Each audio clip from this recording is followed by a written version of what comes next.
Hello everyone, welcome to Latin for Conlangers, a Parchment Lore production. Today we'll be discussing perfect and regular stems, noun cases and declensions, noun gender, interrogative distinctions, the passive and active voice, the subjunctive mood, and the lack of articles in the language.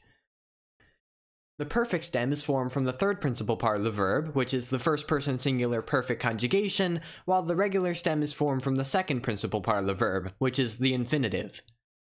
The regular stem is used for the imperfect tense, the present tense, and the simple future tense, while the perfect stem is used for the past perfect tense, the perfect tense, and the future perfect tense.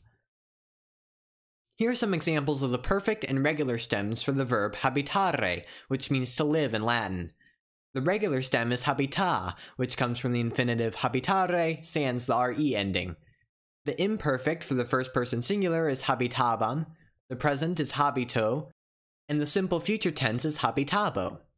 The perfect stem is habitao, which is formed from the third principal part of the verb habitare, habitawi, sans the I ending. The past perfect for the first person singular is habitawiram, the perfect is habitawi, while the future perfect is habitawiro.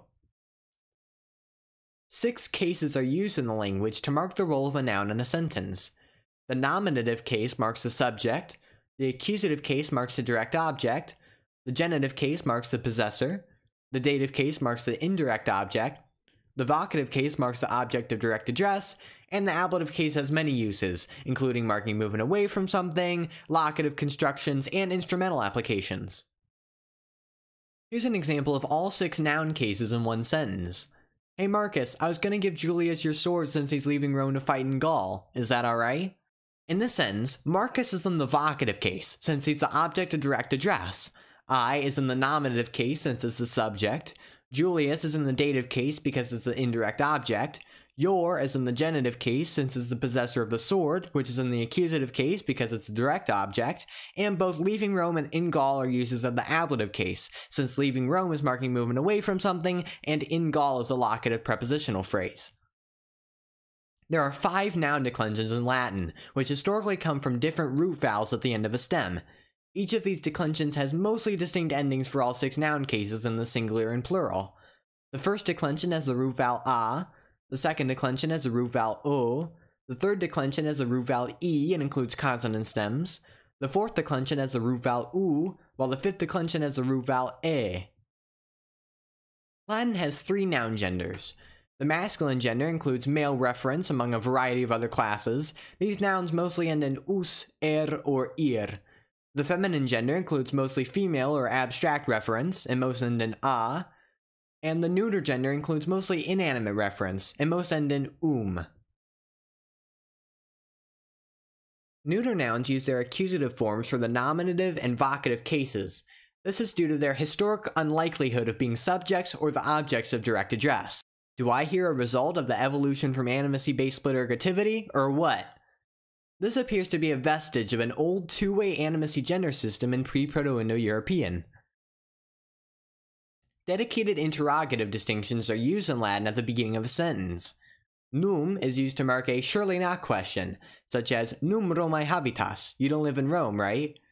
The clitic ne indicates a neutral question. This suffix must attach to the first word of a sentence, which is not necessarily a verb.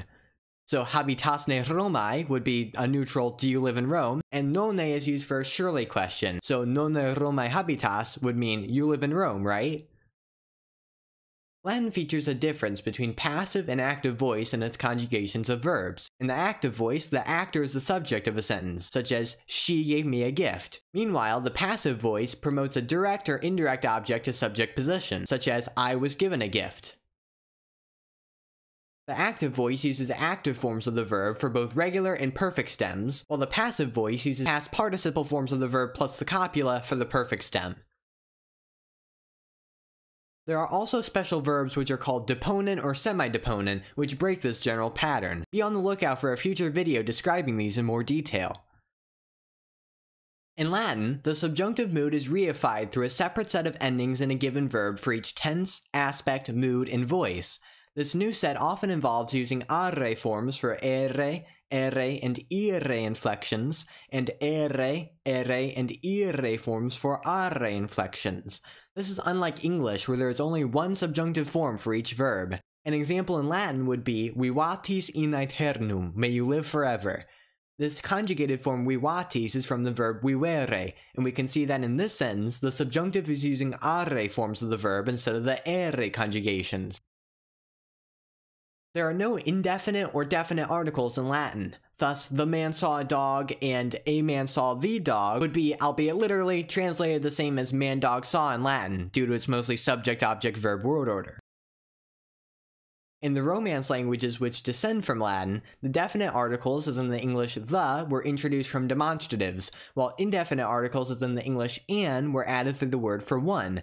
This is why in Spanish there is a clear relation between un libro, a book, and uno libro, one book. Despite seeming somewhat strange, the same process occurred in English. The article the came from the word that, while the article an came from the word one. Sometimes what makes a language interesting is its lack of certain features. English lacks a formal set of subjunctive conjugations, widespread grammatical cases, and dedicated interrogative distinctions. Latin lacks articles, and due to its complex verbal morphology, pronouns are often dropped. We can improve the qualities of our conlangs by carefully choosing which facets of the language we include in and remove from their grammars. Negative space often tells more of a story than positive space. Thanks for watching. For more information, visit my website parchmentlore.com. If you like this video, consider liking and subscribing, and making sure to press the bell icon to get notifications on new videos. Now, put your lore on parchment and make some languages. Wale!